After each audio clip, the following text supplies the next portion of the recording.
네, 안녕하세요. 지금부터 ESC 2024년 주니어 설명회를 시작하겠습니다. 우선 원활한 설명회 진행을 위해서 핸드폰은 진동 모드로 좀 부탁드리고요.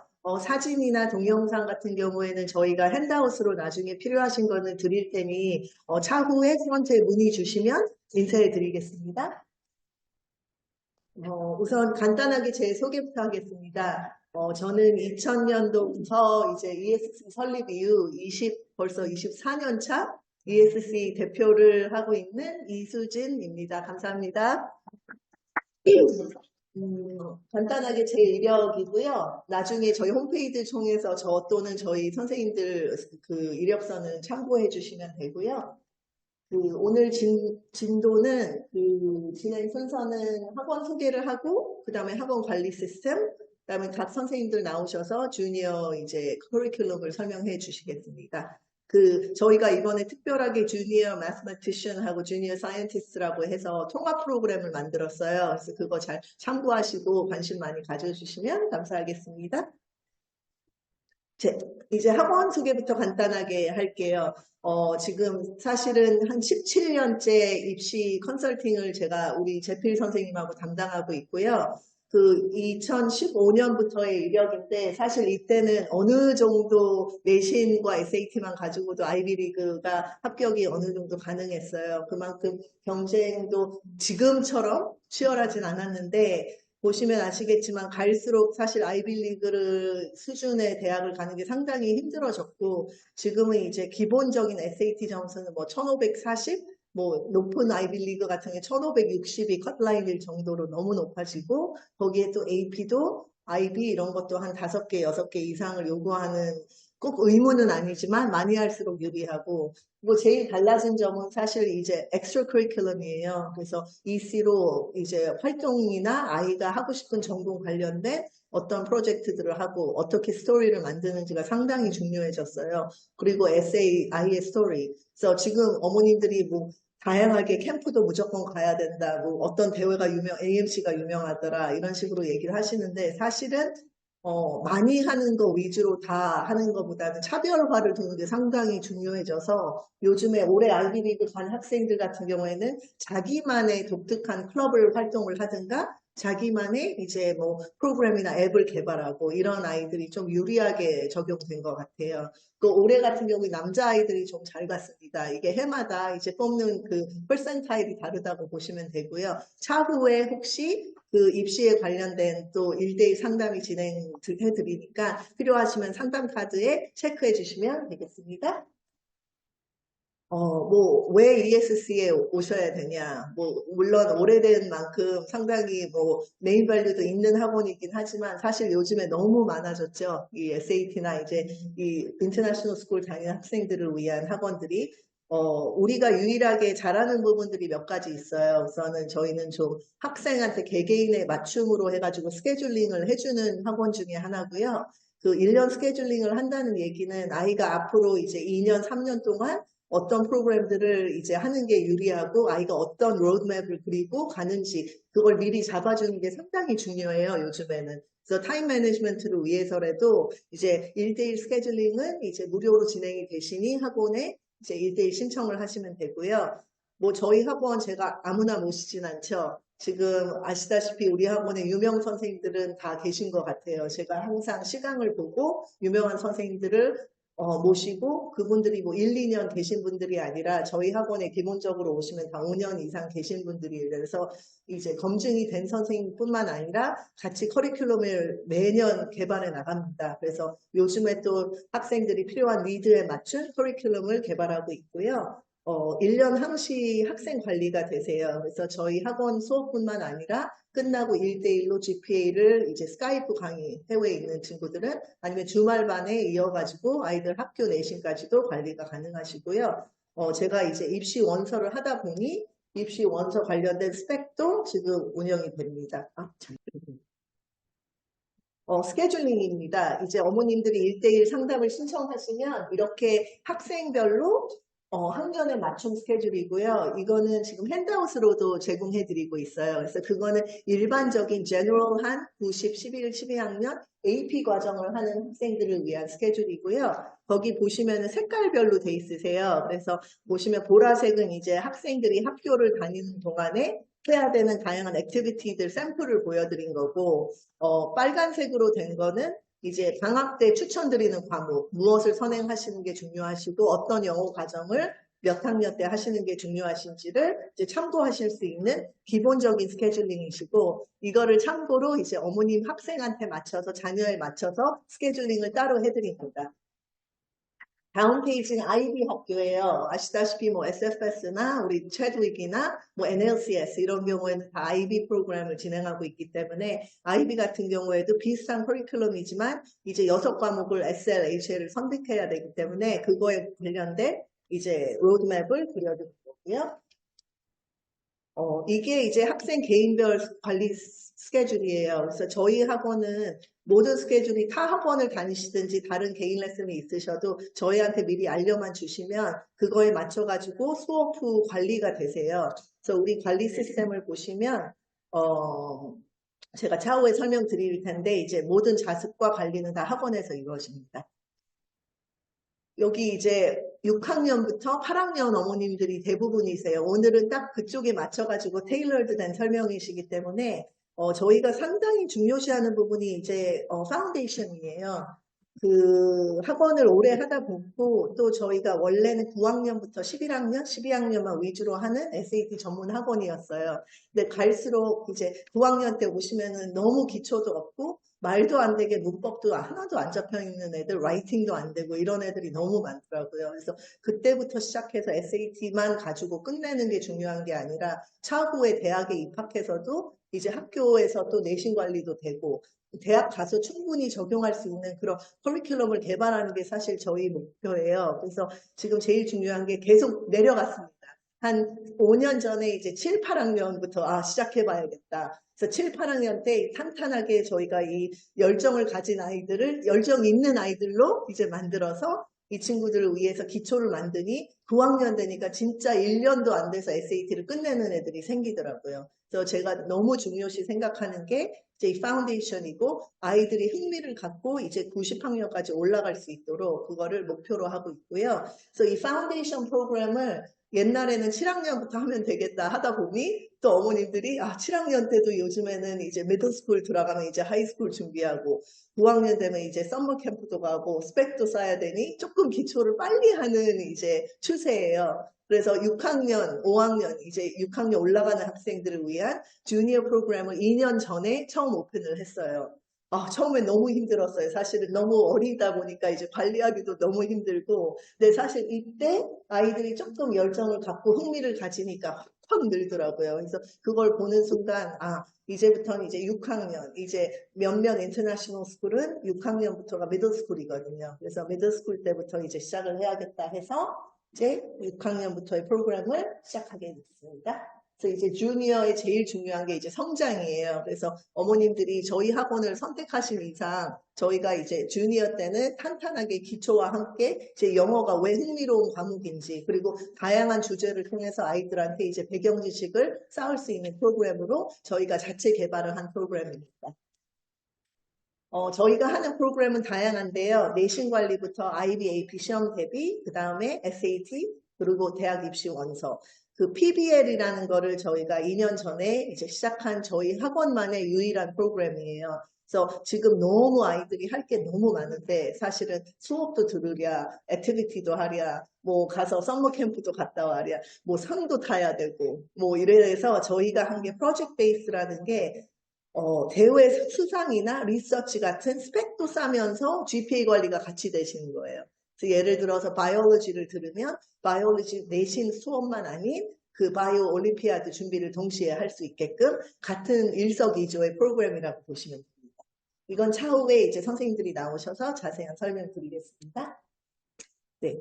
학원에서 저희는 모든 숙제와 모든 퀴즈와 모든 거가 다 끝내고 보내는 걸 철칙으로 해요. 그래서 지금 여기는 SAT 강의실이시고요. 바로 옆방에 자습실이 따로 운영이 되십니다. 그리고 저쪽 반대편 칸에도 자습실이 따로 있으세요. 그래서 모든 아이들은 수업이 끝나면 자습실로 다 이동을 하게 돼 있어요. 그래서 여기에서 퀴즈가 90점 이상 나오고 보케아브가 숙제가 마무리된 것을 각 선생님마다 체크가 되면 아이들을 이제 귀가를 시켜요. 가끔씩 거짓말을 해요, 이놈들이. 아, 우리 오늘 아버님 생신이다. 아니면은 무슨 일이 있으니까 당장 가야 된다고 엄마가 그랬다. 그래서 저희는 꼭 부모님한테 확인 작업을 하고, 확인 후에 아이를 보내드립니다. 그래서 혹시나 무슨 행사나 무슨 가족 뭐 약속이 있으시면 사전에 미리 알려주시면 저희가 TA들한테 미리 알려놔요. 그래서 그렇게 해주시면 감사하고요. 온라인 같은 경우에는 저희가 똑같이 관리가 되세요. 그래서 라이브로 관리가 되시고 그 복습을 하실 수 있게 모든 수업이 다 VOD로 저장이 됩니다. 그래서 녹화본을 아이들이 이제 제가 오늘 집중을 잘 못해서 앞에 30분을 잘 이해를 못했어요 하면 VOD를 또 무료로 제공해 드리니까 그것도 참고해 주시면 좋으실 것 같습니다. 네, 그래서 온라인하고 오프라인이 동시에 진행이 되실 때에도 온라인도 똑같이 라이브로 아이들 구글 클래스룸을 통해서 관리가 되세요. 그래서 아이들 자습할 때도 상시 카메라를 켜놓은 상태에서 자습이 들어가요. 이게 최근 4일 전에 올라왔던 기사들이에요. 그래서 보시면 아시다시피 SAT가 지금 아이비리그 대부분 대학들이 필수가 다시 됐어요. 그래서 이거를 왜 참고하셔야 되냐면 SAT를 사실을 목표로 이제 저희가 저학년 때 파운데이션을 하는 것도 사실이에요. 그렇기 때문에 이 주니어 프로그램에 SAT에 어떤 연계성이 있는지 이제 선생님들이 나오셔서 설명을 드릴 거예요. 그래서 그걸 잘 참고하시면 좋으실 것 같고요. 저희 영어 프로그램이 이렇게 많습니다. 이거는 저희가 따로 어머님들께 핸드아웃으로 드렸어요. 그 학년별로 보실 수 있게 간단하게 어떤 과정을 걸쳐서 저희가 이제 SAT 만점을 목표로 하는지, 그리고 GPA에 애들이 에세이 라이팅도 완벽하게 하고 문법도 완벽하게 갖추는지를 설명하는 하나의 일종 그래프인데요. 그 엘리트 캠프 지금 8, 9학년 어머님들이 오늘 많이 참여하셔서 그 8, 9학년 같은 경우에는 엘리트 캠프가 우리 시그니처 종합 프로그램이에요. 그걸 통해서 이제 SAT 인트로까지 가는 과정을 저는 추천드립니다. SIS 같은 경우에 사실 빨리 끝내요, SAT를. 그래서 주로 60학년 여름방학 정도면 거의 다 SAT를 끝내는 걸 목표로 하시긴 하는데 사실상 SIS를 다닌다고 모든 아이들이 다 수준이 똑같은 건 아니거든요. 그래서 꼭 반드시 학원에서 레벨 테스트를 보고 아이한테 맞는 반을 들어가셔야 딜러리를 안 쓰세요. 들어가서 그냥 아이가 아무것도 모르는데 그냥 같은 학년이라는 이유로 뒤에 앉아가지고 멍 때리다가 시간 낭비, 돈 낭비 하시지 말고 그냥 오셔서 레벨 테스트를 보시면 저희가 정확하게 진단을 해드려요. 에세이는 직접 우리 재필 선생님이 첨삭을 다 하세요. 레벨 테스트를. 그래서 아이가 이 반에 들어와도 되는지 안 되는지를 바로 평가해서 바로 안내 드리겠습니다. 이거는 우리 디지털 SAT 관리 시스템이라 디지털은 아시다시피 온라인이라 온라인으로 해서 아이들을 관리를 하고 있고요. 저희 이거는 샘플 이번 영어 프로그램 성적표예요. 보시면은 매일마다 문자로 이렇게 나가세요. 그래서 에세이 점수, 보캡 점수, 리딩 점수, 그 다음에 문법 점수, 그 다음에 제일 또 제가 중요시하는 게 이제 학습 태도, 그래서 클래스 애티튜드까지 같이 해가지고 매일마다 성적이 나가시고요. 그 옆에 있는 스튜던트 리포트는 저희가 매 세션 끝날 때마다 어머니들한테 자세하게 안내를 드려요. 어떤 부분들이 약하고 어떤 부분들이 이제 강한지, 그리고 또한 선생님들이 이 성적표랑 함께 어머님들하고 1대1로 또 동시에 전화를 다 드려서 상세하게 또 설명을 드리니까 그렇게 이제 참고하셔서 다음 이제 준비할 때는 무엇을 준비하시는지 아실 수 있게 해드리고 있습니다. 저희 SAT 프로그램은 한번 참고하시면 되고요. 이거는 저학년한테는 SAT 시작반 정도까지 들어간다고 보시면 되고요. 다음 커리큘럼이 가장 중요하세요. 여기에서 톱 잉글리시 프로그램 해서 다양한 우리가 하는 프로젝트랑 관련된 CWC 같은 경우에는 이제 글쓰기 대회반인데 이거는 저학년 어머님들도 미리 조금 준비하시는 분들도 계세요. 그래서 저희가 이제 수준을 보고 아이가 글을 좀 어느 정도 쓰면은 7, 8학년도 한두 명은 저희가 이제 참여를 시키고 있는 프로그램입니다. 그리고 저희가 제일 오늘 메인인 주니어 잉글리시 프로그램. 이것은 이제 각 선생님이 나오셔서 자세한 설명 드리겠습니다. 그 다음에는 이제 subject요. GPA도 하나로 돼 있고, 보시면 저희가 월수금 화목토로 나누셔서 어머님이 시간별로 한 과목씩 이렇게 겹치지 않게 체크하실 수 있게 올해 시간표를 재구성해드렸어요. 그래서 참고하시면 좋으실 것 같고요. 이제 저는 간단하게 학원 소개를 하고 난 후 저희 제필 선생님이 이제 나오셔서 리탄 제일 시그니처 프로그램인 리탄 엘리트 캠프하고 아카데믹 라이팅을 설명해 주시겠습니다. 큰 박수로 환영해 주세요. 네, 안녕하세요. JKM이고요. 김재필 선생님은 한국 이름으로도 말을 하고 있습니다. 저의 이력이고요. 이거는 밖에 나가셔서 보시면 되는 거고, 리턴 프로그램 설명드릴게요. 리턴 프로그램은 총 4개로 나눠져 있고요. Reading은 클래식 노벨을 씁니다. 그래서 이제 하나하나 이제 설명드릴 때 무슨 책을 읽는지도 봐주시고요. 그리고 essay composition, advanced grammar, 그리고 vocabulary 이 4개로 나눠져 있습니다. 하나하나 설명드릴게요. 글을 이제 노벨을 읽을 적에 이제 항상 모든 학원이 아마 이렇게 할 거예요. 테마를 읽고 인물 분석을 하고 또 교훈을 이제 go over 하고 그리고 역사적 배경을 같이 배울 겁니다. 근데 저는 항상 이거는 모든 학원이 다 하니까 당연히 저희도 해야 된다고 보고 조금 더 훨씬 더 깊게 들어가는 multi-perspective discussion을 제가 더 이제 강조하면서 하는 것 같아요. 예를 들면은 Things Fall Apart라는 책이 있는데 아프리카 베이스 책이에요. 그래서 결론적으로 책이 무슨 내용이냐면 이제 서구 문명이 아프리카에 들어와서 일어나는 일들을 말하는데 그래서 메인 팀 중에 하나가 운명의 확산에는 어쩔 수 없는 희생이 따른다. 그런 이제 테마가 있는데 그거를 정치가들이 봤을 적에 아니면 돈을 벌려는 비즈니스맨들이 봤을 적에 아니면은 이제 한국 사람들은 이제 한국과 비교했을 때 서구 문명이 들어왔을 때 아니면 일제시대 때 어떻게 이제 반응을 했고 그리고 지금이랑 연관을 지으면은 저희가 뭐 쓰는 게 뭐 핸드폰, 뭐 인터넷, 뭐 전기차 다 서구 문명이 들어오니까 지금 어떻게 저희가 이거를 받아들이고 대처해야 되고 프로세싱을 하는지를 그런 거를 학생들과 이제 디스커션을 할 겁니다. 이거는 이제 책 리스트고요. 일주일에 한 권에 나갑니다. 그래서 10주 이제 등록하시면 10권을 할 거고요. 책 리스트는 밖에 또 있으니까 좀 이따 참고해 주세요. 그리고 에세이에서는 이것도 다른 학원과 마찬가지일 거예요. 구조나 딕션, transition flow, sentence variety, repetition 하나하나 제가 학생들한테 기초가 되는 것들을 다 맞춰줄 거고요. 근데 literature based essay니까는 학생들이 책을 읽으면서 그거를 통한 자기의 주관적인 생각도 반영되게 제가 하는 게 다른 학원과 틀리다고 생각합니다. 예를 들어서 The Old Man and the Sea를 읽으면은 토픽 중에 이제 2가지 토픽 예를 들면은 산티아고라는 이제 어부가 있는데 한 마리의 큰 이제 물고기를 잡기 위해 피싱 라인이 한 10개 정도가 이제 다 잘라요. 그러면은 자기의 경험에서는 그런 적이 있는지 그리고 어떤 프라이어티를 가지고 살면서 다른 것들을 자르는 경험이나 미래에 대응하는지 그런 거에 대해서도 이제 에세이를 써볼 거고요. 그리고 그 quote 중에 하나가 이런 quote이 있습니다. It's better not to think about the others. 다른 사람들은 생각하지 않는 게 좋아. 그 책을 읽고 그러면 너는 그걸 어떻게 생각해? 그거에 동의하지 않아? 왜? 그래서 에세이를 literature based essay 토픽으로 쓰게 될 겁니다. 이거는 제가 에디팅하는 예시고요.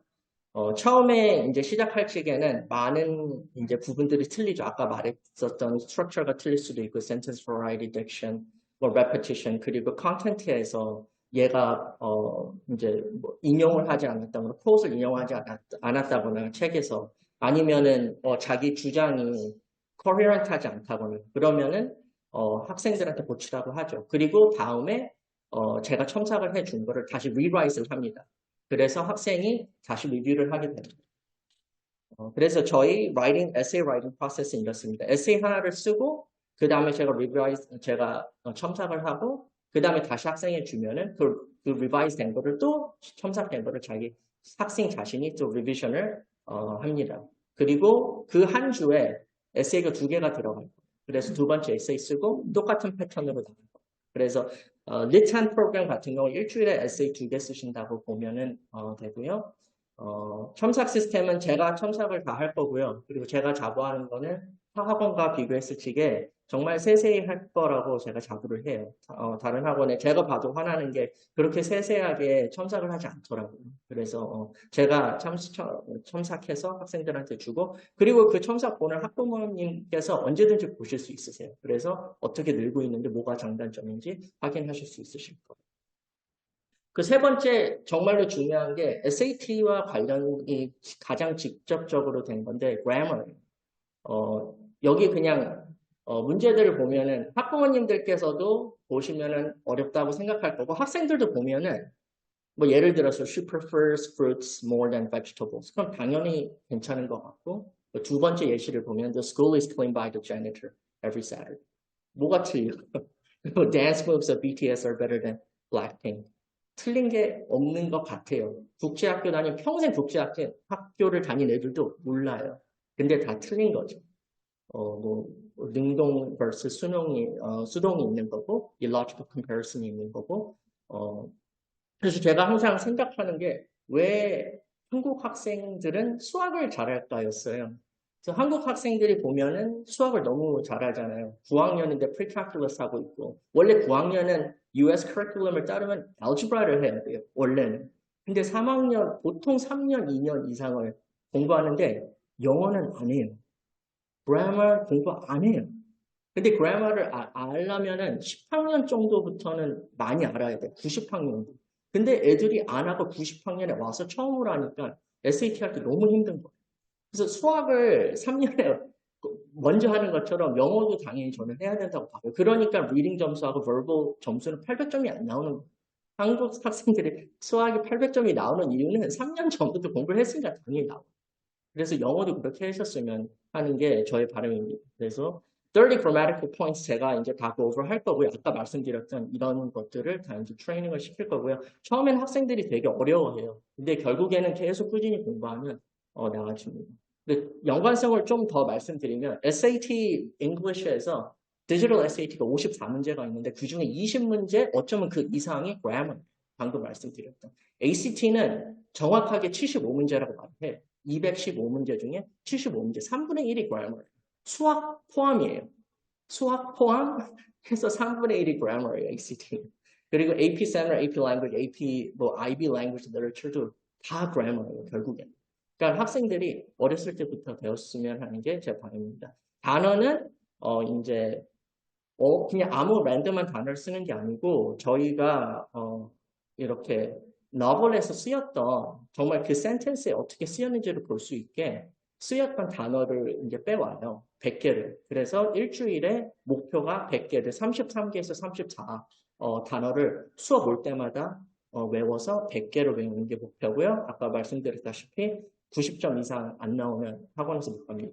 그래서 계속 애들이 이제 공부하게 할 거고요. 숙제는 이렇게 나가고요. novel 일주일에 하나 읽고 essay 2개 하고 grammar exercise 하고 단어 100개 이 정도로 보시면 됩니다. 그리고 아까 성적 평가 보고는 원장님께서 말씀드렸으니까 제가 스킵하고요. 4주나 5주 그러니까 세션이 끝난 후에 제가 상담 여부를 말씀드리고 물어보고 제가 또 전화로 필요하시면은 상담 드리겠습니다.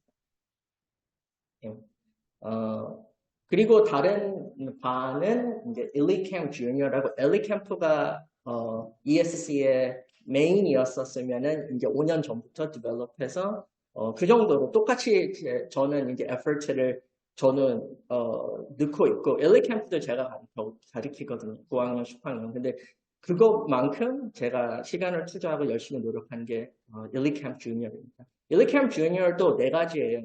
아까 리턴하고 틀린 점은 1번, 2번, 4번이 틀려요. grammar는 똑같아요. 이제 뭐가 틀리냐면 reading에서는 이제 critical thinking, current events 이해하기, main idea, detail 찾기 이거는 당연히 해야 되는 거고 이제 타학원에서도 할 거예요. 근데 SAT를 봤을 적에 SAT나 ACT도 마찬가지고 AP도 마찬가지예요. 학생들이 못하는 게 글을 읽고 그의 목적을 모르고 어조를 모르고 설득 방법을 몰라요. 여기까지는 다 알아요. critical thinking 뭐 6학년부터 했고 뭐 5학년부터 했고 디테일 찾으려면 다 찾아요. 지문에서 왜 평생 영어 했던 애들이. 근데 목적하고 어조하고 설득 방법을 찾으려면 몰라요. 너 생각에 예를 들어서 여기 와갖고 글을 주고 얘한테 diagnostic 테스트를 주면은 purpose가 뭔 것 같아? 그러면 애들이 많이 못 찾아요. 몰라요. 이게 글의 목적이. 톤도 이 톤이 전체적으로 어떤 톤인지 애들이 감이 잘 알아요. 그냥 항상 읽을 때 그냥 글로만 읽으니까 느낌적인 게 어떤 느낌인지. 근데 SAT는 purpose하고 tone 그리고 method of persuasion을 항상 기본적으로 하고 물어봐요. Method of persuasion이 원래 6개인데 그건 이제 elite 캠프 올라가거나 이제 실전반에서 하게 되고 foundation에서는 the logos, ethos, pathos, kairos 이 정도 4개 논리와 어떻게 글을 이제 읽을 때 이 글쓴이의 논리와 어떤 전문가의 의견을 수렴하고 어떤 감정으로 말을 하고 시대적 배경이죠. 이 시대적 배경이 어떻게 되는지 애들이 알아야 돼요. 그거에 대한 문제가 있습니다. 그래서 그런 거에 지문을 읽으면서 같이 공부를 할 겁니다. 리탄하고 다시 비교하자면 리탄은 literature고 책을 읽는 거예요. novel을 읽는 거예요.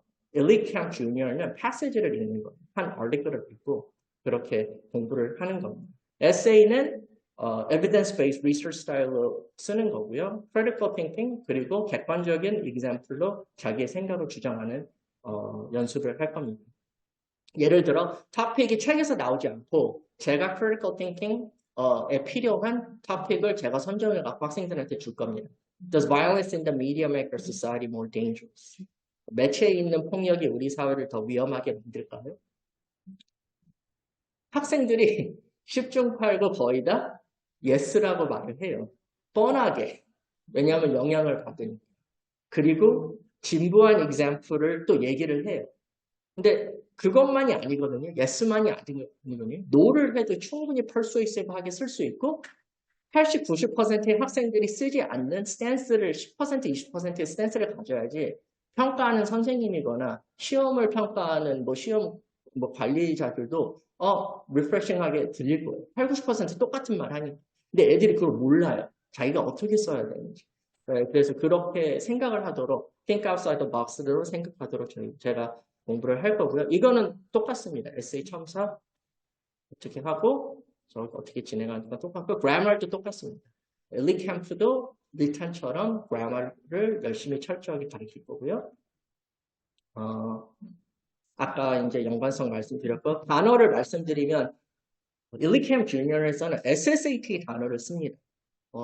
SSAT 단어를 쓰는 이유는 SSAT를 공부하자는 게 아니고 그 정도로 SSAT 공부를 안 해도 그 정도 수준은 학생들이 알아야 된다고 저는 생각해요. 그리고 SSAT를 공부하면 아실 테지만 SAT만큼 단어는 어려워요.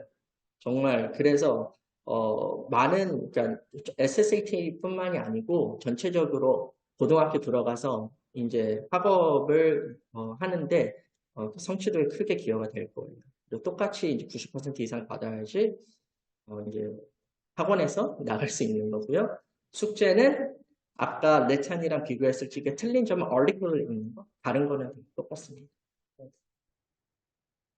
academic writing에 대해서 설명드리겠습니다. academic writing은 원래 주니어 반은 아니에요.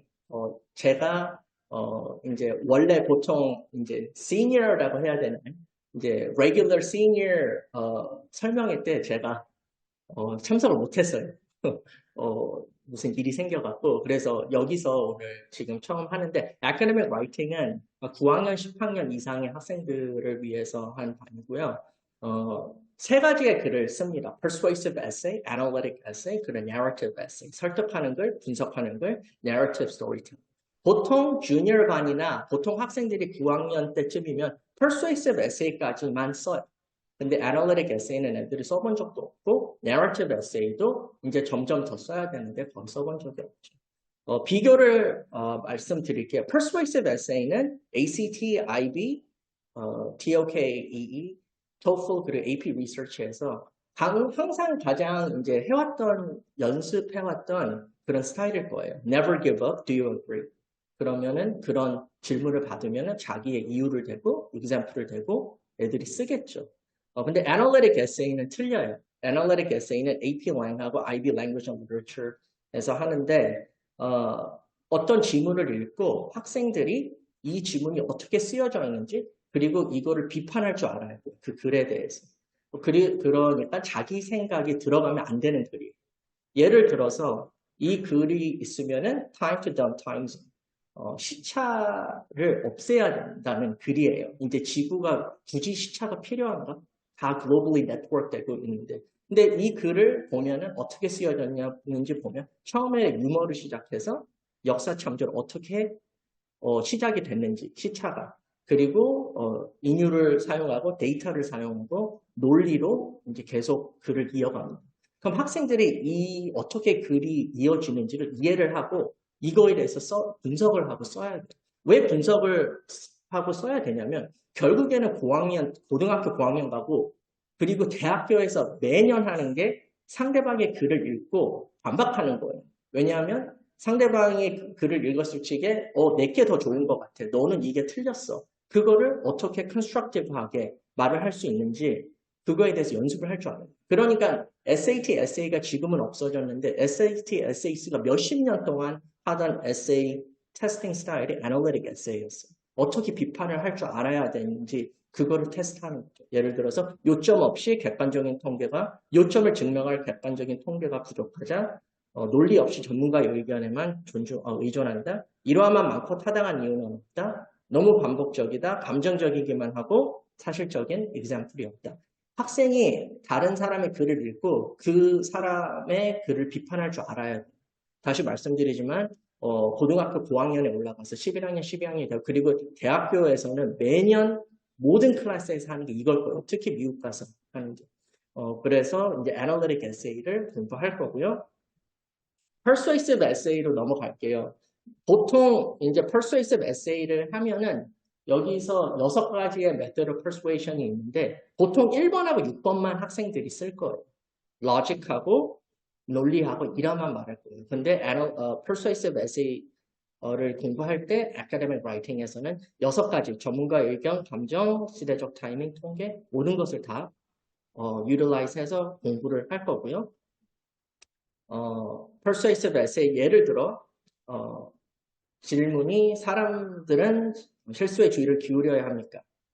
학생들이 이제 글을 쓰겠죠. 그때 뻔한 reasoning, 진부한 example 쓰면 안 되겠죠. 정확한 스태티스틱을 인용하고 전문가 컷을 쓰고 시대적 배경을 말할 줄 알아야 되는데 학생들이 못해요. 9학년 때는 거의 다가. 그래서 같이 연습을 할 거고요. 그러니까 샘플 토픽들은 앞에서 더 보시고 싶으시면 프런트에 있으니까 말씀해 주시면 드릴게요. 그리고 narrative essay도 학생들이 알아야 되는데 자신이 어떻게 narrative essay를 쓸지를 몰라요. narrative essay가 결국에는 제일 많이 쓰이는 데는 college admissions essay겠죠. 뭐를 해야 되냐면 자기 likability와 uniqueness를 어필해야 되는데 자기 자신의 장점이 뭔지를 잘 몰라요. 뭐를 어필해야 되는지 상대방이 날 좋아하는지 학생들이 잘 몰라요. 그래서 그거에 대해서 같이 공부하고 그거에 대해서 연습을 할 거예요. 근데 연습할 적에 대학교 college에서 admission prompt로 할 거예요. 그냥 맛보기로, 연습으로. 이걸로 뭐 대학을 들어간다는 게 아니고 예를 들어서 스탠퍼드 이번 연도에 Tell us about the best conversation you've had. 학생들이 뭐라고 쓸까요? 자녀분들이 뭐라고 쓸 건지 한번 생각해 보셨으면 좋겠어요. 물어보셔도 되고. If I could do something with no risk of failing, I would. 브라운에서 물어봤던 질문이고요. 어떻게 학생들이 질문할지 그럼 저와 학생들과 연습으로 어떻게 자기 자신을 부각하는지에 대해서 같이 공부를 할 겁니다. Writing process는 똑같습니다. 아까 말씀대로 똑같고요. Persuasive essay, analytic essay, narrative essay가 지금 여기 90%라고 써놨는데 솔직히 100%예요. 가끔씩 descriptive essay가 9학년에 나올 거예요. IB에서 9학년에 descriptive essay가 조금 나오는데 그 후부터는 다 이 세 개가 100%니까 학생들이 공부를 하는 게 좋습니다. ChatGPT에 대해서도 좀 말씀드릴게요. ChatGPT 요즘 이제 학생들이 많이 쓰는데 그렇기 때문에 클래스에서 교실에서 선생님들이 영어 시간에 in-class 에세이를 많이 주세요. 그러니까 자기 자신이 어떻게 쓸 줄 알아야 되고 두 번째는 아까 method of persuasion 6개 말씀드렸는데 ChatGPT는 로고스만 말해요. 논리만 말해요. 물론 하나하나 물어보면 말을 해줄 수 있는데 에세이 쓰라고 하면 로고스만 얘기해요. logic만 얘기해요. 다른 method of persuasion 쓰지를 않아요. 그리고 세 번째는 톤이 똑같아요. 로봇가, 그러니까 선생님으로서 챗GPT 글을 너무 많이 봐갖고 이제 알아요. 챗GPT 같은지 아닌지. 그렇기 때문에 챗GPT에만 의존을 할 수가 없어요. 그러니까 학생 자신이 어떻게 쓰는지를 알아야 되고 그거에 대해서 공부를 할 겁니다. 아까 이제 첨삭은 어떻게 진행되고 제가 어떻게 학부모님들께 말씀드렸는지는 말씀드렸고요. 아카데믹 라이팅과 이제 아까 이제 엘리트 캠프와 비교를 말씀드리면 엘리트 캠프는 이제 9학년 10학년 반인데 이제 아카데믹 라이팅은 에세이가 매 클래스마다 하나 들어가고 엘리트 캠프는 every other class 그러니까 일주일에 2개는 이렇게 들어가고 academic writing에서는 아까 말씀드렸던 analytic essay와 narrative essay가 들어가는 거고 그냥 elite camp 클래스는 persuasive essay만 들어가요. 그리고 persuasive essay에서도 method of persuasion 2개만 들어갈 거고요. 3개만 들어갈 거고요. 이제 총 6개를 다 같이 공부하는 건 academic writing. 그리고 또 궁금하신 거 있으시면 저희 학원 설명이 끝나고 제가 밖에 있을 테니까 언제든지 물어봐 주십시오. 감사합니다. 안녕하세요. 저는 제필 선생님과 함께 엘리트 캠프를 담당하고 있는 미아초이입니다. 제 이력서이고요. 먼저 제가 수업에 대해서 설명을 해드리기 전에 요즘 주니어 프로그램에 굉장히 유행하고 있는 강사진의 타입에 대해서 제가 좀 설명을 해드리고자 하는데요. 사실 제필 선생님도 마찬가지지만 요즘에는 higher level, 그러니까 high school class에서 그리고 standardized test, 뭐 SAT라든지 AP라든지를 같이 가르치고 있는 선생님들이 주니어 수업까지 담당을 하는 게 굉장히 유행이에요. 뭐 아까 다 설명을 너무 잘해주셨지만 사실 하이스쿨에서 정확하게 무엇이 필요한지 본인이 알고 직접 느껴야지만이 주니어에서부터 그거를 확실하게 애들한테 효과적으로 가르칠 수 있기 때문인데요. 그래서 그 엘리트 캠프가 9학년 10학년 수업이라면은 엘리트 캠프 주니어 제피 선생님이 담당하시는 거는 middle school level이면은 저는 little elite 5학년 6학년 프로그램을 담당하고 있습니다. 사실 기본적인 스트럭처는 뭐 굉장히 비슷해요. 뭐 말씀드렸다시피 결국에는 다 차곡차곡 단계를 쌓아 나가서 뭐 AP라든지 IB라든지 SAT라든지 다 준비를 하게 되는 과정이니까요. 그래서 뭐 reading, essay 그리고 grammar 이 3박자가 삼위일체로 Holy Trinity로 딱 맞아야지 아이들이 완벽하게 perfect prep를 맞출 수 있다라는 기반에 있는 수업들인데요. 일단 저희 그 grammar 수업을 먼저 시작을 해요. 아이들이 들어오면은. 그러면 5학년, 6학년 아이들이 SAT와 ACT grammar을 배우게 됩니다. 그런데 그렇게 제가 설명을 해놓고 나중에 실제로 grammar 북을 받으시면은 당황하시는 분들이 간혹 계세요.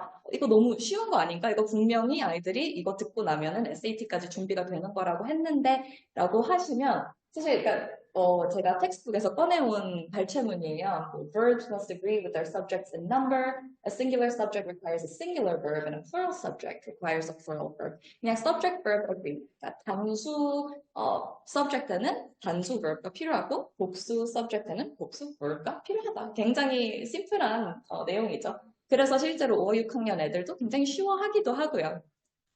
그러면은 아이들이 그 내용을 배우고 이런 식으로 센텐스를 예쁘게 적게 됩니다.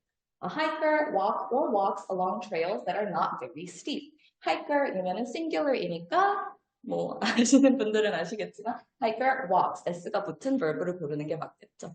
그러면은 실제로 6학년 아이들은 실제 영어를 또 잘하는 애들, 책 읽기를 좋아하는 애들은 이거 너무 쉬워요. 이거 너무 시간 낭비 같아요. 이거 하기 싫어요. 라고 하는 애들도 있지만 그러면 제가 이 grammar 수업을 마치고 항상 SAT 수업 문제 혹은 SAT 테스트에 실제로 나왔던 문제를 뽑아서 애들한테 자 한번 그러면 10학년, 11학년 언니 오빠들, 형 누나들이 하는 것을 풀어봐 라고 시킵니다. 그러면 애들이 굉장히 좋아하죠. 왜냐하면 자기들도 충분히 풀 수가 있거든요. 실제로 여기 오른쪽에 나와 있는 게 SAT에서 발췌된 문제인데요. The innate immune system blank of two major barriers, the skin and the natural flora. 그러니까 단어 선택만, vocab level만 조금 더 sophisticated 해줬을 뿐이지 사실 룰 자체는 똑같은 거거든요. 여기에선 아이들이 헷갈려하는 부분이 major barriers가 2개가 나왔다라고 인식을 하니까 plural인가 보다 하고 갑자기 consist 고르면 틀린 거고 사실 subject는 the immune system singular이니까 consist를 고르는 거다라는 것을 저희가 충분히 이 쉬운 방법으로도 연습을 하니까 5, 6학년 친구들도 이걸 맞추고 굉장히 celebrate 하고 좋아합니다. 그리고 저희가 일단 리딩 수업으로 넘어가는데요. 저희가 이번에 여름 특강 때 다루게 될 내용들입니다. 엘리트 캠프와 마찬가지로 그냥 단순히 미들스쿨에서 읽으면 좋은 책들을 임의적으로 막 집어넣은 게 아니라 클래시컬 피리어드부터 그리고 뭐 컨템포러리 현 시대적인 너버들까지 순서대로 역사적인 내용까지 쭉쭉쭉쭉 배우게 되면서 아이들이 역사도 배우고 그리고 이 텍스트가 실제로 역사와 어떻게 연관이 되어 있는지 또 같이 배우게 되는 굉장히 스트럭처된 내용이고요. 이거는 실러버스에 나와 있으니까 천천히 텍스트 궁금하시면은 읽어보시면 보시고 그리고 그 리딩 수업 때 저희가 공부를 했던 내용을 토대로 에세이를 쓰게 됩니다. 근데 5, 6학년 친구들이다 보니까 에세이를 처음 쓰는 친구들도 많은데요. 그래서 처음 에세이가 나올 때는 이런 식으로 저희가 예쁘게 컬러 코딩을 해서 나가요. 아예 템플릿을 줘버리는 거죠. 뭐 thesis,는 A Similar Journey I Had to Bruno, 그 책을 읽는 그 프로타고니스트의 주인공과 비슷한 경험을 했던 경험은 뭐뭐뭐뭐가 있다 해서 빨간색을 아이들이 나중에 쭉쭉쭉 써나가면 돼요.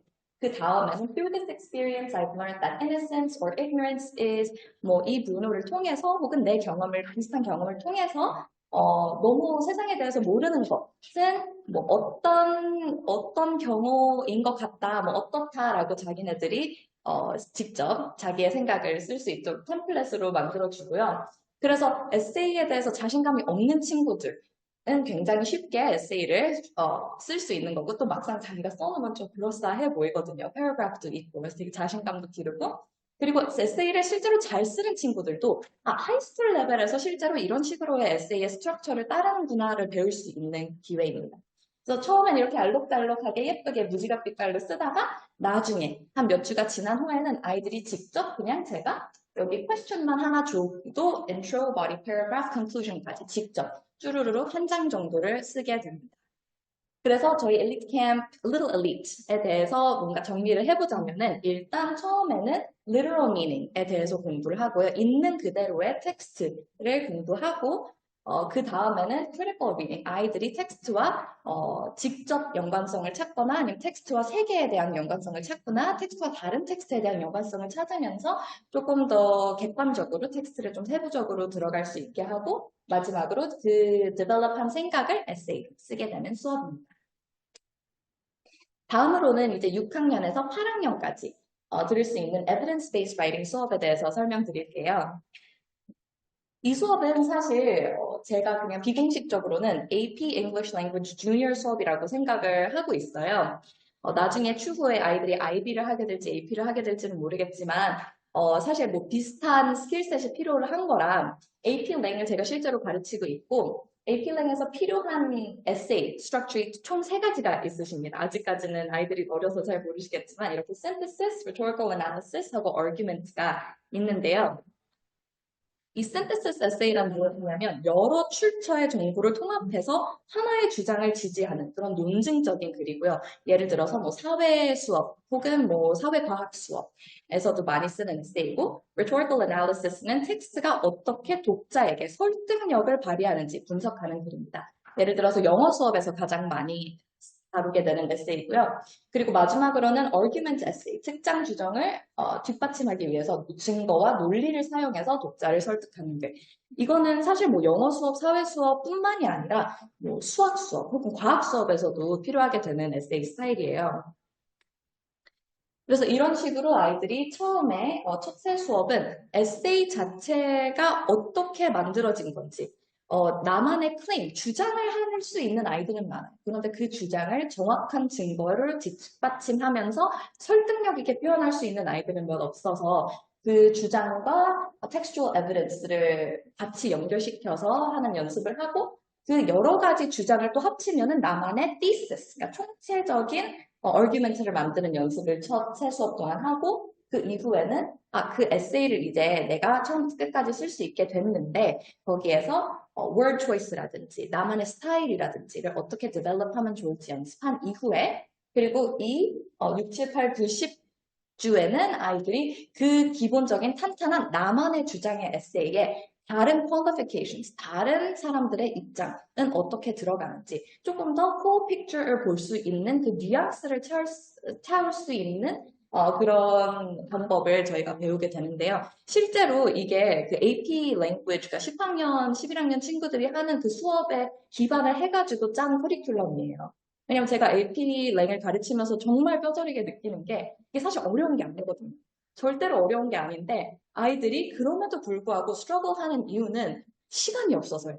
이제 10학년, 11학년 되면은 아까 뭐 대표님도 그러셨고 대표 선생님도 그러셨지만 너무 바빠요. AP를 기본적으로 아이들이 좋은 대학을 가려면 5-6개씩 들어야 되는데 language 수업이 조금 비교적 쉬운 수업임에도 불구하고 다른 거를 같이 동시에 공부를 해야 하니까 아이들이 정신이 없는 거예요. 그래서 여기에 시간을 충분히 투자를 하지 못해서 혹은 이미 너무 스트레스를 많이 받고 있어서 결과가 마음대로 착착착 나오지 않은 경우가 너무 안타깝게도 많은데 이렇게 그래서 먼저 미들스쿨 때 탄탄하게 충분히 기초를 잡을 수 있으면 이제 하이스쿨에 올라가서 AP 수업 하나 정도는 좀 소위 말하는 꿀로 가져갈 수 있는 수업이 되도록 설계를 한 수업입니다. 다음에는 제가 9학년, 10학년 이제 점점 그레이드 레벨이 올라가고 있는데요. Summer Reading 수업에 대해서 설명을 해드리도록 하겠습니다. Summer Reading 수업은 일단 셰익스피어 붓캠프라고 이번에 테마를 정했고요. 셰익스피어를 9학년, 10학년에 학교에서 배우는 텍스트 위주로 짰고 이 텍스트들을 완벽하게 정복하는 것이 제 목표입니다.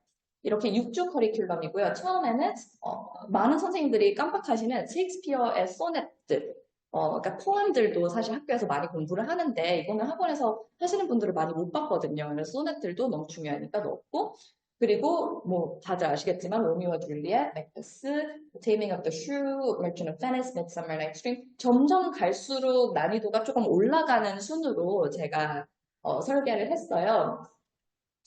사실 셰익스피어 수업 시중에 많이 있으시죠. 그런데 제 수업을 꼭 들으셨으면 하는 게 제가 제 자랑을 하기가 조금 민망하기도 하지만 하이스쿨 때도 해외에서 나왔고 그리고 IB에서 가장 어려운 IB Literature HL 수업에서 7점으로 졸업을 했고 한국인 거의 유일하게 그리고 사실 졸업할 때쯤에 좀 유명세를 타가지고 그때부터 막 수업 문의가 들어오기 시작했거든요. 그래서 그때부터 아이들과 같이 문학 공부를 쭉 하고 있을 뿐더러 직접 서울대에서 영어영문학과를 이수하기도 했고 거기에서도 우수 졸업을 하면서 교수님들에게 조금 인품을 받으면서 졸업을 했기 때문에 누구보다 이 문학에 너무 열정적이고 굉장히 디테일하고 굉장히 오래된 노하우를 아이들한테 줄 준비가 되어 있거든요. 뭐 예를 들어서 문학 좋아하시는 분들이 있을지 모르겠지만 로미오와 줄리엣의 그 발코니 씬이라고 다들 아시죠? 거기에서 that which we call a rose by any other name would smell as sweet라고 막 로미오는 왜 하필 우리와 가장 나쁜 관계에 있는 몬타규일까? 그냥 로미오라는 이름이 아니더라도 그 아직도 멋있을 텐데 뭐 장미를 장미라 부르지 않더라도 그게 아직도 향기로울 텐데라는 말이 있는데 거기에 사실 그 rose라는 부분이 그냥 단순히 이렇게 짚고 넘어가는 선생님들이 대다수이지만 굉장히 중요한 부분이거든요. 왜냐면 로미오가 줄리엣을 사랑한다고 고백하기 전에 사랑하던 여자 이름이 로즐린이에요. 그러니까 사실 이 로미오와 줄리엣은 사랑 이야기가 아니라 사랑이 얼마나 멍청한 짓인지 그리고 로미오 같은 아이들은 얼마나 그냥 예쁜 여자를 보면은 좋아하게 되는 바람둥이인지 그런 이야기로 어프로치를 하는 게 맞거든요. 근데 이런 식으로 가르치는 분들은 제가 아직도 본 적이 없기 때문에 그래서 저희 수업 꼭 들어오시면은 아이들을 완벽하게 준비시킬 수가 있는 자신이 있습니다. 그래서 이런 식으로 오버뷰를 하고 그리고 뭐 분석도 딱 선생님들이 중요시 하시는 패세지 위주로 준비를 한 다음에 거기에 맞는 에세이까지 완벽하게 준비를 하니까 사실 이 수업 들으면 학교 가서 애들이 기존에 써놨던 거 조금만 선생님이 원하는 방식으로 트위크만 하면은 A+ 받을 수 있는 그런 에세이를 준비를 시켜줄 거고요. 이렇게 똑같은 스트럭처로 수업에서도 진행을 하게 된다는 내용이고 그리고 마지막으로 Creative Writing Competition. 이거는 9학년에서 11학년 친구들까지 들을 수 있는 건데 아까 대표님께서 말씀하신 Project Based Learning이에요. 이 수업의 목적은 일단 출판을 하게 되는 것이 주된 목적이고 첫 번째 세 수업 동안에는 아이들이 자기만의 이야기를 펼칠 수 있는 조금 틀을 깨는 방식으로 그냥 가만히 앉아서 뭐 글을 쓰는 게 아니라 이렇게 뭐 improv, 뭐 즉흥 연기 같은 방식으로 아이들이 조금 daring하고 유니크한 아이디어를 낼 수 있는 방식으로 아이디어를 짜고 그리고 나머지 6번의 수업에서는 1대1 피드백을 제가 직접 들어가면서 글을 수정해주게 됩니다. 그래서 이 수업을 들으신다면은 사실 GPA에서도 도움이 많이 되는 게 문학적 기법을 우리는 뭔가 좀 패시브하게 수동적으로 배우기만 해봤지 직접 써보는 경험은 잘 없거든요. 그런데 직접 써보면서 이런 경우에 이렇게 쓰는 게 굉장히 효과적인 거구나를 직접 느끼게 되고 다른 텍스트에서 봤을 때도 아이들이 좀 자신감을 갖고 이건 이럴 때 쓰는 겁니다 라고 주장을 할 수 있게 되는 거고 또 라이팅도 전반적으로 아까 뭐 제피 선생님도 말씀하셨지만 이 스토리텔링 내러티브가 컬리지 애플리케이션이 굉장히 중요하기 때문에 이렇게 조금 인포멀하게라도 크리에이티브하게라도 먼저 연습을 해놓는 게 자기만의 보이스, 자기만의 톤을 찾고 심지어 자기의 패션까지 찾을 수 있는 데 굉장히 도움이 많이 됩니다. 저희가 이번에 여름에 열리는 굉장히 유명한 컴피티션 몇 개를 넣어놨는데요. 사실 아실 만한 거를 제가 3개만 넣어놨고 굉장히 많아요, 열리는 게. 그래서 아이들마다 제가 아이 글이 어떻게 나오는지 스타일을 파악해서 거기에 맞춤해가지고 여러 가지 한 10가지 정도를 추천을 해드릴 거예요. 거기에서 아이와 학부모님이 상의를 하셔가지고 여기 넣겠습니다 하면은 넣는 프로세스까지 학원에서 준비를 도와드리고 있고요. 정리를 해보자면은 이제 작품 완성도 하는 동시에 수상 및 출판까지 하는 것이 아이들이 제 지도만 조금 잘 따라와 준다면은 사실 한 90%의 석세스 레이트가 있었어요. 그래서 굉장히 성공적인 감사하게도 결과들이 있었고 그리고 GPA까지 관리가 되는 저희 CWC Creative Writing 수업이었습니다. 그럼 저는 여기까지이고 다음에 그 Junior Mathematics에 대해서 바통 터치를 하겠습니다. 감사합니다. 안녕하세요. 네, 저는 ESC에서 수학과 통계학, 경제학을 담당하고 있는 김기종이라고 합니다. 일단 이렇게 온오프라인으로 참여해 주셔서 너무 감사드리고요. 특히 온라인도 감사드리지만 오프라인으로 참여해 주신 부모님들께 특히 더 감사의 말씀드립니다. 오늘 이제 7, 8학년 수학에 대해서 한번 제가 말씀을 좀 드리고 싶은데요. 일단 시작하는 말로 지금 4월이죠. 4월은 12달 중에 가장 잔인한 달인 것 같습니다. 네, 입시를 담당하고 있는 저도 15년 이상 경력자로서 항상 4월이 되면 그동안 아이들이 이제 노력한 결과들이 4월 달에 다 완성이 되죠. 그리고 또 앞으로 또 대학을 가야 되는 학생들은 지금 AP 시즌이라 열심히 여러 과목의 AP들을 준비하고 있는 좀 잔인한 그런 계절입니다. 네. 일단 저는 이제 아까 원장님 말씀하신 대로 주로 고등학교 입시를 담당하고 있지만 고등학교 입시를 담당하면서 제가 가장 느꼈던 좌절, 가장 어려움은 뭐냐? 기초가 안 돼 있는 학생들이 이제 의지를 갖고 있을 때, 그때 이제 제가 제일 당황스럽습니다. 네. 그러니까 수학이라는 것이 단기간에 해결이 안 되죠. 그러다 보니까 어렸을 때서부터 조금 더 체계적으로 수학 공부를 시켜서 입시까지 끌고 가는 그런 부분들을 저희 학원에서 좀 고민하게 됐고요. 또 막상 이제 어린 학생들하고 같이 수업을 하다 보니 어린 영재를 가르쳐서 훌륭한 또 제목을 만든다는 게 공자가 얘기했던 3가지 기쁨 중에 하나라는 사실을 저도 아주 뼈저리게 느끼고 있고요. 네, 그래서 이제 저희 주니어 프로그램도 학원 대표 강사들이 이렇게 진행을 하고 있습니다. 네. 일단 제가 이제 항상 세미나 때마다 드리는 질문인데요. 누가 수학의 왕이 될 상인가? 과연 태어날 때서부터 수학을 잘하는 유전자를 갖고 태어난 학생들이 있는가? 이게 그런 부분이죠. 네. 분명한 것은 수학의 왕이 될 상은 있습니다. 그런 DNA를 타고난 아이들이 분명히 있죠. 그건 이제 후천적인 노력에 의해서도 결정이 되지만 선천적으로 태어날 때서부터 어떤 학생들은 가령 뭐 음악적 감수성이 타고난 아이들이 있고 또 어떤 학생들은 운동을 잘하는 학생이 있듯이 수학도 그 타고난 잘하는 학생들이 저는 분명히 있다고 생각합니다. 이제 다만 이제 우리 입시에서는 그런 수학의 왕을 요구하지 않는다는 거죠. 그러니까 무슨 말씀이냐? 정말로 이렇게 뭐 우주과학을 공부하거나 아니면 뭐 엔지니어링을 전공해서 정말 그런 뭔가 특화된 수학에 특화된 수학자가 되거나 그런 학생들도 물론 있겠죠. 그런 학생들은 이제 0.1%라고 생각합니다. 그 이외에 우리가 소양 교육으로서 수학에 대해서 공부를 할 때 내가 정말 안 좋은 DNA를 타고 나왔기 때문에 내가 수학 공부를 못하겠고 GPA가 낮아. 이런 거는 존재하지 않는다는 겁니다. 누구나 노력하면 약간의 노력의 정도는 다를 수 있지만 누구나 수학의 왕이 될 수 있다는 게 이 미국식 커리큘럼의 좀 특징이고요.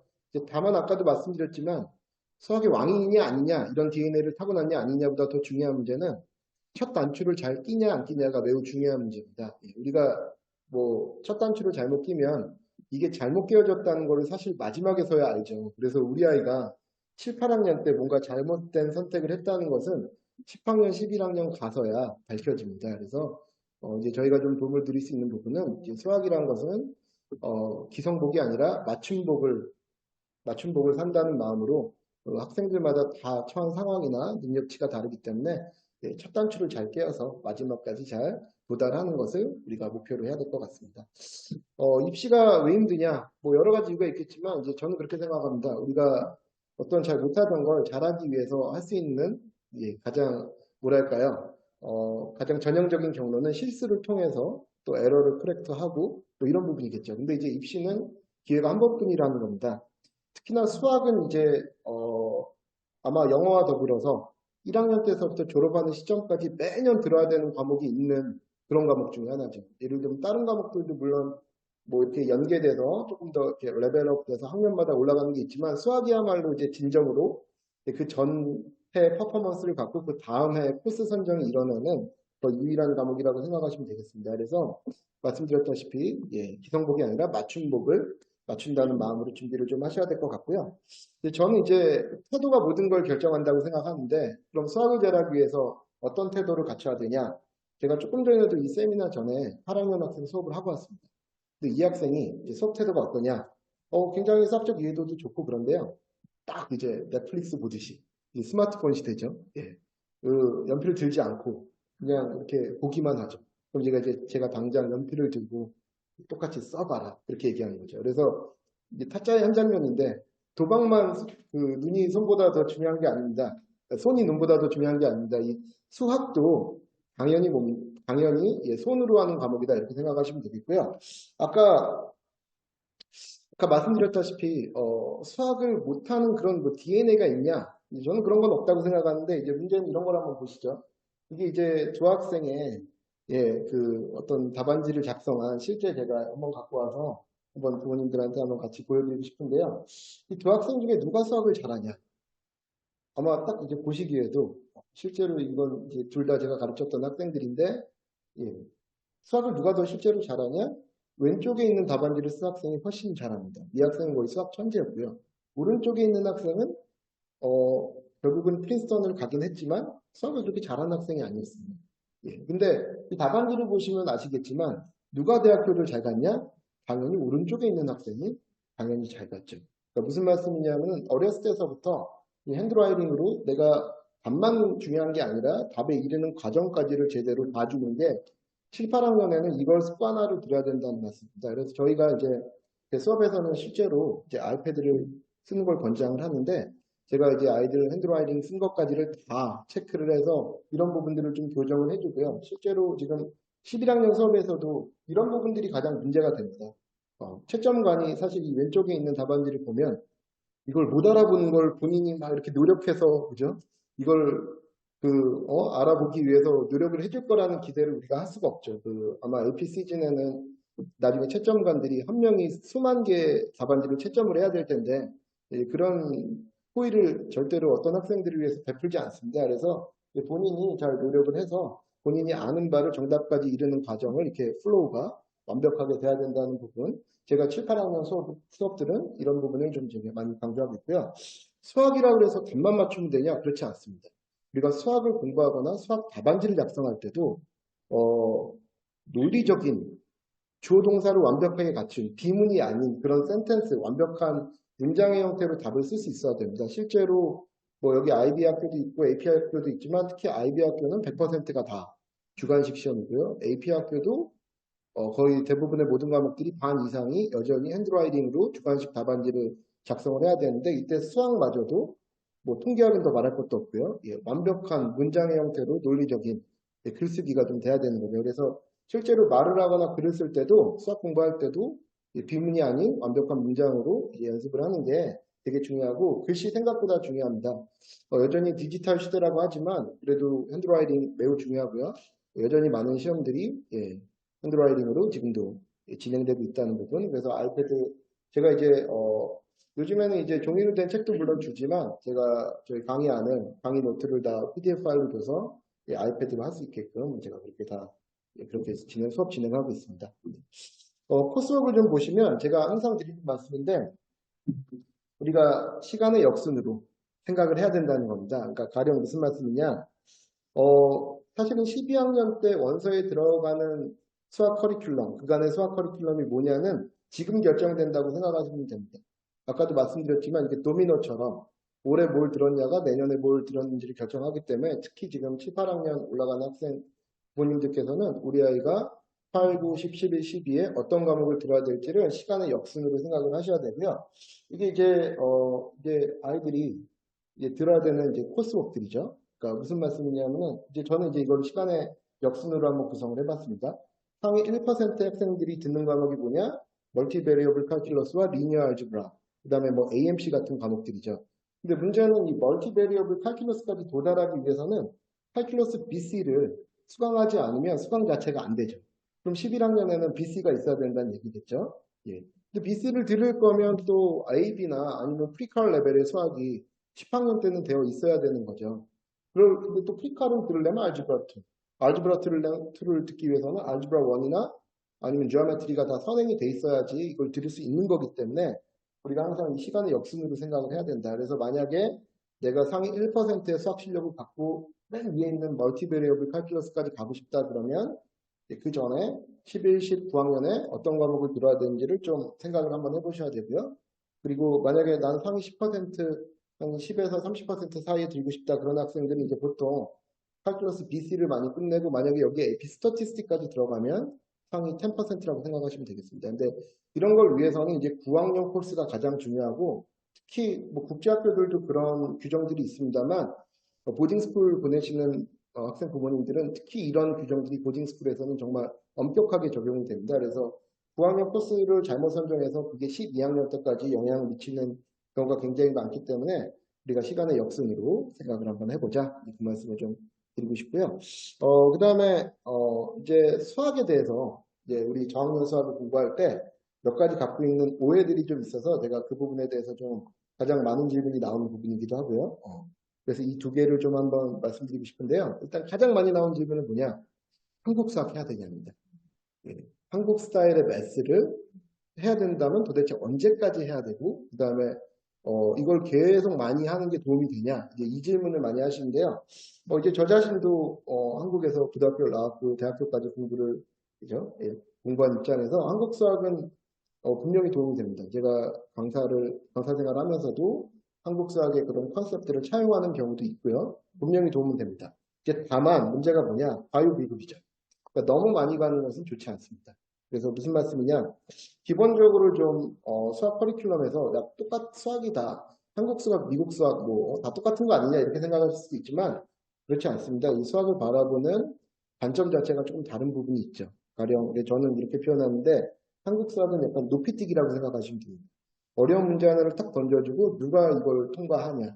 약간 좀 이런 컨셉이라면 미국 수학은 좀 허들에 가깝습니다. 그러니까 뭐냐면은 아무리 쉬운 걸 배우더라도 그걸 어떻게 적용하냐. 그 다음에 쉬운 토픽 여러 개들을 합해서 뭔가 좀 이렇게 융합하고 통합하는 그런 사고력을 좀 많이 측정하죠. 그래서 그냥 이게 비유를 하자면 한국 수학은 이렇게 빽한 포뮬러 쓰시 공식들이 있는데 이걸 다 외우고 있고 어떻게 이걸 수학적으로 적용해서 문제를 푸냐에 좀 초점이 맞춰져 있다면 미국 수학은 완벽한 리얼 월드 어플리케이션. 그러니까 뭐냐면 아주 간단한 걸 배우고 나서도 사인 코사인 하나를 갖고 이 타지마할의 높이도 잴 수 있고 태풍의 경로도 한번 우리가 어떻게 모델링을 해야 될지 내가 전염병은 어떤 경로로 퍼지는지 아니면 내가 축구공을 차면 얘가 언제 가장 높이 올라가서 언제 다시 땅에 떨어질지 이런 식으로 좀 뭔가 좀 실생활에 관련된 현실의 문제를 푸는데 매우 그런데 좀 특화되어 있다 이렇게 생각하시면 되겠습니다. 그래서 한국 수학을 너무 오래 집중하는 거는 아까 이런 공식에 좀 집중하는 부분이 좀 있는 것 같아서 이런 리얼월드 어플리케이션 같은 것들은 상대적으로 좀 약하죠. 그래서 저는 이제 한국 수학이 좀 이런 부분에서 좀 미국 수학하고 다르다 이렇게 생각하고 당황스럽죠? 예, 부모님들도 아마 이런 용어들을 보면 당황스러우실 겁니다. 사실 한국 수학이라고 말은 하지만 그 한국 수학에 나오는 용어들은 대부분 다 한자어라고 생각하시면 됩니다. 그래서 일본에서 정리한 부분들을 또 다시 번역을 한 거라 이 한자들이 뭐 예를 들면 인수분해까지는 글쎄요. 어떻게 안 먹네요. 예, 인수분해까지는 아마 이해하실 수 있는데 뭐 유리함수, 호도법 이제 이러면 아이들이 도대체 이건 뭐야? 엄마 유리는 그 유리컵 할 때 그 글래스야? 뭐 이렇게 얘기하죠. 근데 이제 그걸 우리가 영어로 바꾸면 팩터고 그다음에 유리함수도 야 레이쇼라는 말이 비율이야. 그럼 비율이 있으니까 분수 형태의 함수겠지? 이렇게 얘기를 하면 아이들은 다 알아듣죠. 예, 호도법도 도대체 무슨 말인지 모르는 말 중에 하나인데요. 예를 들면 이걸 레디안으로 영어로 바꿔놓으면 이걸 레디어스와 앵글의 합성어다. 이렇게 생각을 하면 아이들이 복시학교 다니는 아이들이 더 이해를 할 수 있죠. 근데 이런 용어의 문제가 사실 생각보다 굉장히 심각합니다.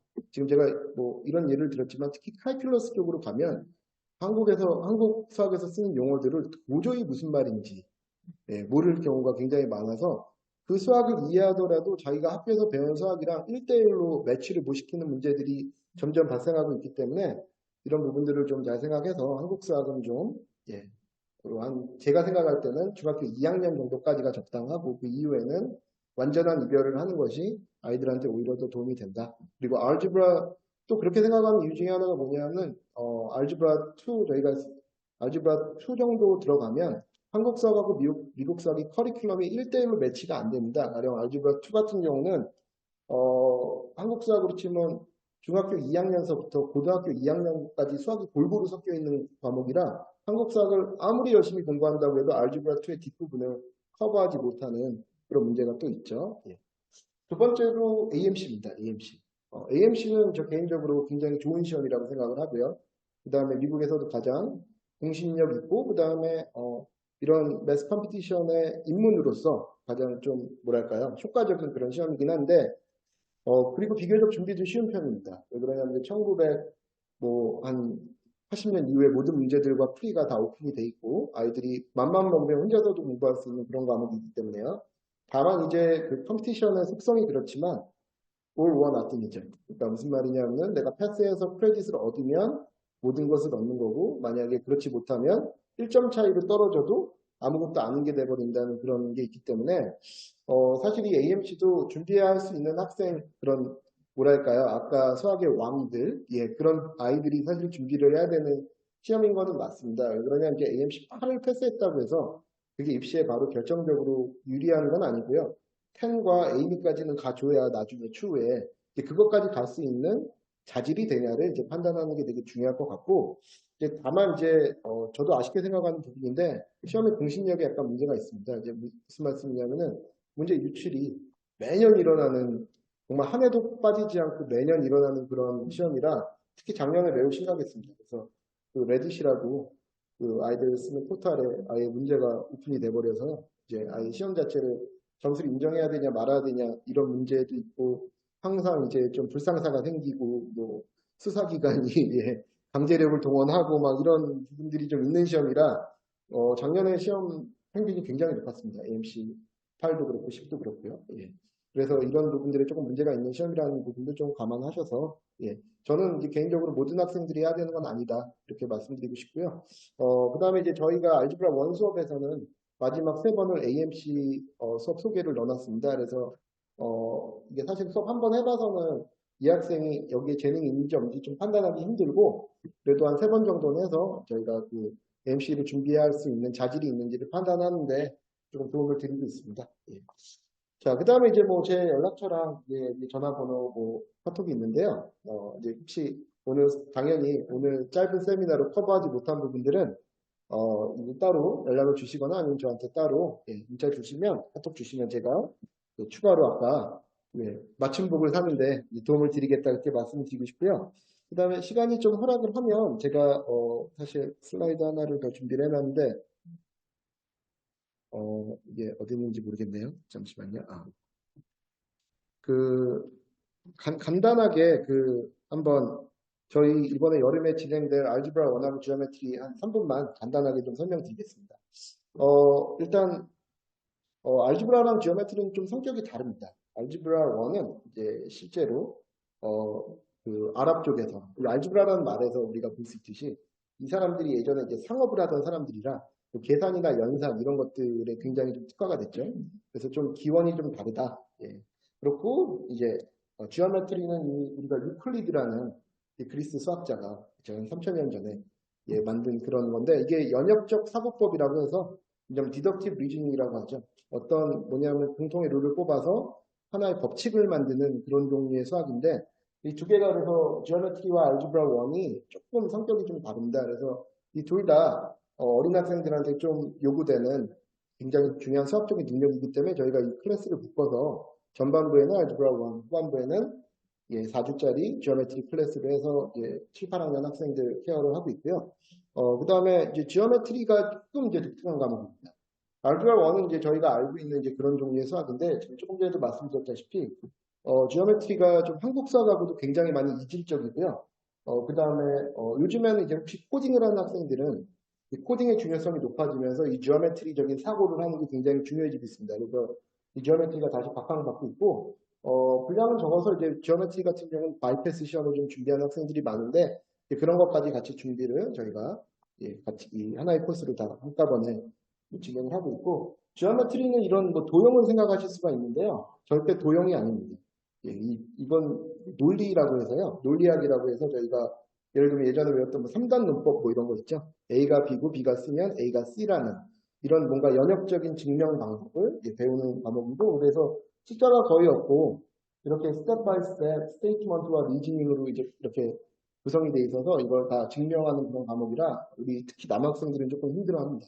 네. 왜냐하면 이게 세세하게 다 리즈닝을 논리에 이렇게 점프 없이 하나하나 스텝 바이 스텝 보여줘야 되는 그런 과목입니다. 네, 알지브라 1은 이제 수학의 알지브라 2에서 등장하는 컨셉들이 어렵지는 않지만 거의 다 등장을 합니다. 그래서 뭐 익스포넌트라든가 로그나 2차 함수, 그 다음에 뭐 지수 함수까지 전부 다 등장을 하고 있고 여기서부터 이제 아까 말씀드렸던 워드 프로블럼에 대한 해결 능력이 좀 요구되는 게 알지브라 1이다. 이렇게 생각하시면 되겠고요. AMC 8회 보기에서는 알지브라 1하고 지오메트리 두 과목 다 필수기 때문에 혹시 AMC 시험을 준비하고 있는 학생들은 두 과목을 다 해줘야 되고 그 다음에 슬라버스인데요. 슬라버스는 저기 앞에 프론트에 구비되어 있으니까 제가 이건 따로 설명드리지 않겠습니다. 제가 이제 제일 중요하게 생각하는 부분은 이제 소통인데요. 이제 부모님들하고 제가 수강하는 학생들이 최소한 서면으로 1회 이상, 그다음에 학생들한테는 이제 첫날에 카톡을 오픈해서 굉장히 이제 수많은 질문들을 제가 카톡으로 당일날 혹은 제가 못하면 조교들이 처리해 주는 걸 철칙으로 하고 있다. 이렇게 말씀드리고 싶습니다. 뭐 ESC 프로그램에 대해서는 이제 저는 한마디로 커스터마이즈된 케어링을 추구한다. 요즘에는 이제 워낙에 구글 클래스룸도 많이 발전돼 있고 그다음에 또 저희가 조교를 여름에는 6, 7명 정도 고용하기 때문에 그 학생들하고 같이 1대1로 좀 학생들의 니드를 좀 충족하기 위해서 차별화된 수업을 제공하기 위해 노력하고 있다. 이제 여기까지만 말씀드리고요. 제가 지금 제 방에서 이제 조금 더 스탠바이 하고 있을 테니 혹시 더 궁금하신 부분이 있으시면 제 방에 오셔서 혹은 카톡이나 전화로 상담 신청해 주시면 되겠습니다. 오늘 여기까지 진행하겠습니다. 감사합니다. 네. 선생님들이 다 열정이 넘치셔서 조금 지체가 돼서 이제 마지막으로 저희 임사랑 선생님이 사실 제가 엄청 힘들게 설득을 했어요. 워낙 캔바이오 쪽으로 유명하신 선생님이시라서 그 주니어를 작년부터 설득을 했는데 작년에 못 하시겠다고 그러다가 올해 이제 드디어 저희가 7, 8학년을 위해 주니어 사이언티스트를 하게 되어서 그 커리큘럼 간단하게 설명을 하고 이번 설명에 마무리하겠습니다. 안녕하세요. 네. ESC에서 이제 주니어 사이언스와 이제 AP와 고등학교 이제 캠바이오 인바사를 담당하고 있는 임상훈 선생님. 네, 반갑습니다. 그래서 저 같은 경우는 이제 이쪽 유학생 계통 중에서 뭐 다른 선생님들도 다 경력이 다 대단하시긴 하지만 15년에서 16년 정도 됐고요. 그 다음에 어떻게 보면 사이언스이기 때문에 프리메드랑 프리덴탈이 가장 좀 커넥션이 많이 되어 있는 선생님이라고 생각하시면 될 것 같아요. 왜냐면 의대나 치대를 보내는 어머님들이 대부분들은 이제 사이언스 중에서 바이오캠을 기본적으로 하시기 때문에 좀 많이 이제 좀 그런 부분에 대해서 그쪽 부분에 대해서는 좀 많이 알고 있다고 생각하시면 돼요. 근데 이제 아시다시피 IB라는 학교들을 다 보내시는 게 목표이시는 경우들이 대부분 많고 중학생들이나 주니어들 같은 경우는 아니면 이제 풀덴탈이나 풀메드 쪽을 생각하시는 분들이 되게 많은데요. 이제 작년이나 재작년을 쭉 추이를 봤을 때 참 많이 어려워지고 있어요. 왜냐면 코비드 이후에 다른 이제 나라들이나 미국 같은 경우도 당연히 풀메달이나 프리덴탈이나 아니면 퍼블릭 헬스케어라든지 이런 것들을 다 좋아하고 있기 때문에 어머님들이 조금 더 어렸을 때부터 더 철저히 준비를 하셔야지 우리 애들이 원하는 메이저 쪽으로 갈 수가 있는 경우들이 많이 있어요. 그래서 뭐 이런 것들은 이제 뭐 다 얘기하는 거랑 똑같고요. 그래서 이제 학원하고도 대표님하고도 얘기하는 게 이게 저희도 이제 서머 프로그램이 되는 이유가 뭐냐면 양극화 현상이 좀 더 많이 심해지고 있어요. 그러니까 어느 정도는 보내실 수 있어요. 약간 열심히 노력하면. 근데 이제 양극화라는 거는 뭐냐면 탑 10이라든지 아니면 풀메드, 풀덴탈이나 스템이라든지 이쪽으로는 들어가기가 너무 더 어려워지고 있기 때문에 이제 나중 가시면 원하지 않는 메이저를 보내셔야 되고 그 메이저에서 이제 트랜스퍼 할 수 있는 경우도 많이 있긴 하지만 그래도 첫 단추부터 좀 어렸을 때부터 준비하면 조금 더 좋으니까요. 그래서 결국에는 이제 사이언스들이 좀 어려워지는 이유 그리고 나서 어머님들 좀 많이 들어보셨을 거예요. 레귤러 바이오를 중학교 때 들었는데 야 너무 어려워한다. 이거 어떻게 하지? 이렇게 생각하시는 분들이 많이 있는데 그 이유가 뭐냐면 어머님들 세대라고 바이오하고 캠이 좀 달라진 게 어머님들 같은 경우는 뭐 바이오 그냥 외우면 되는 거 아니에요? 캠 그냥 뭐 몇 문제 그냥 솔브하는 거 하면 되는 거 아니에요? 라고 하는데 요즘은 문제가 좀 많이 달라요. 그래서 이제 랩 리포트라든지 아니면 로지컬 띵킹이라든지 이런 것들을 좀 생각하고 있기 때문에 조금 많이 달라지고 있어요. 그래서 이제 먼저 뭐 말씀을 드리면 이게 이제 9학년 친구들이 배우는 이제 바이오 클래스의 CR이라는 것들이에요. 보시면 이게 사이언스인지 아니면 리딩인지 아니면 뭐 영어인지 모르시겠죠. 그래서 이제 바이오 같은 경우도 학교 9학년 가시면 이런 거를 쓰셔야 돼요. 이게 이제 KRS 9학년 친구들의 이제 STR Analysis라고 해서 CR이라고 해서 요즘은 중학교도 많이 하고 있는데요. Claim, Evidence, Reasoning이라고 해서 이거를 이제 쓰셔야 돼요. 저 같은 경우는 이제 모델 에세이를 쓰게 해서 조금 더 이제 깊게 하긴 했는데 왜 이게 이렇게 되는지를 알려면 적어도 우리 아이들 머릿속에 뭔가가 들어가 있어야지 쓰겠죠. 그렇기 때문에 어머님들이나 아버님들이 생각하는 것처럼 아 옛날에 뭐 바이오 그냥 외우면 되는 게 아니에요 라는 뜻입니다. 그래서 나서 캠도 이렇게 나와 있어요. 이것도 캠인지 영어인지 모르시겠죠, 어머님들. 이게 캠 리포트가 이렇게 나와요. 그래서 이제 랩을 하고 랩에 대한 CR을 써야 되는데요. 이렇게 이제 대부분 모든 학교들이 다 9학년, 10학년 되시면 이거를 써야 됩니다. 그래서 중학교 때부터 학교 선생님이 차근차근 CR을 쓰는 거를 가르치시는 분들이 있는가 하면 뭐 중학교 때 같은 경우는 보딩스쿨 안 보내실 분들 같은 경우는 뭐 중요하지 않으니까 그냥 이제 놔두자라고 하시다가 9학년 때 딱 갔을 때 이거를 마주하게 되면 아이들이나 어머님들이 너무 당황스러워 하시는 거죠. 그러고 나서 뭐 아이비 학교 선생님들 같으면 더 스트릭하게 채점을 하시기 때문에 우리 아이들이 나는 썼다고 했는데 이게 학교 선생님 기준에 안 맞는데 그러면 다 C, D 이런 식으로 나오고 있거든요. 그래서 이제 주니어 친구들에 대한 이제 그런 것들도 원하는 게 코र्스를 만게 있는 이유가 이제 사이언스를 처음 배우는 첫 단계죠. 그렇기 때문에 여기서 이제 랩 리포트나 CR이나 이런 로지컬 애널리시스라는 데이터를 분석하는 거 이런 것들을 이제 배워야지 우리 아이들이 9학년 가서 너무 스템이 아니라고 풀덴탈은 풀메드가 아니라고 하더라도 9학년 10학년 캠하고 바이오 같은 경우는 옵셔널이 아니에요. 매니터리 클래스죠. 그렇기 때문에 이거를 잘해야지 AP 코र्스를 들을 수가 있고 아니면 IB 코र्스를 들을 수가 있습니다. 그렇기 때문에 이제 우리 친구들 같은 그리고 또 저희도 이제 이번 주에 계속 방학인 학교들이 있어서 하고 있으면 학교에서 AP 점수나 아니면 IB 점수가 너무 안 나오다 보니까 8학년 때 AP를 보기 위해서 미리 시험을 보는 학교들이 있더라고요. 그러니까 8학년 때 사이언스를 배워서 이 시험에 통과해야지만 9학년 때 아널 바이오나 아널 캠을 들을 수 있다고 해서 만약에 못 들으면 이걸 리핏 시키는 학교들이 있더라고요. 그 이유는 아무나 다 듣게 하다 보니까 점수가 안 나오고 그러다 보면 학교 입장에서는 학교 레퓨테이션 떨어지고 그렇게 하겠죠. 그리고 나서 이제 또 문제가 아이비 코스 학교들 같은 MIP나 우리가 이 MIP 과정들이 좀 좋게 생각하면 자율성은 부과한 거고 나쁘게 시작하면 커리큘럼이 없어요. 그러다 보니까 이 친구들이 아무런 준비를 안 하고서는 아이비를 가게 되면 너무 당황스러워하는 경우들이 좀 많이 있거든요.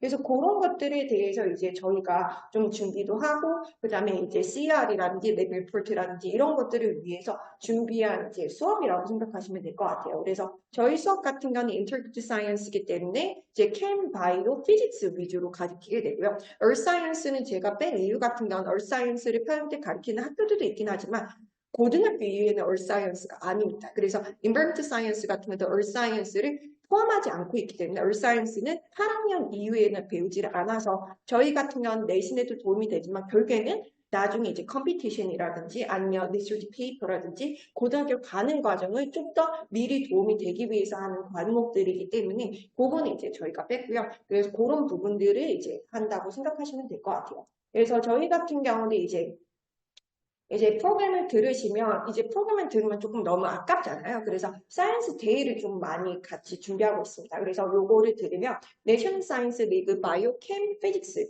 그거를 이제 우리가 출시해서 응시해서 이제 상업할 수 있는 레벨까지 제가 이제 코스를 짜고 있었거든요. 그래서 그거 이제 가능하게 이제 수업을 들으면 이거를 이제 응시해서 이거를 패스할 수 있도록 제가 만들었고요.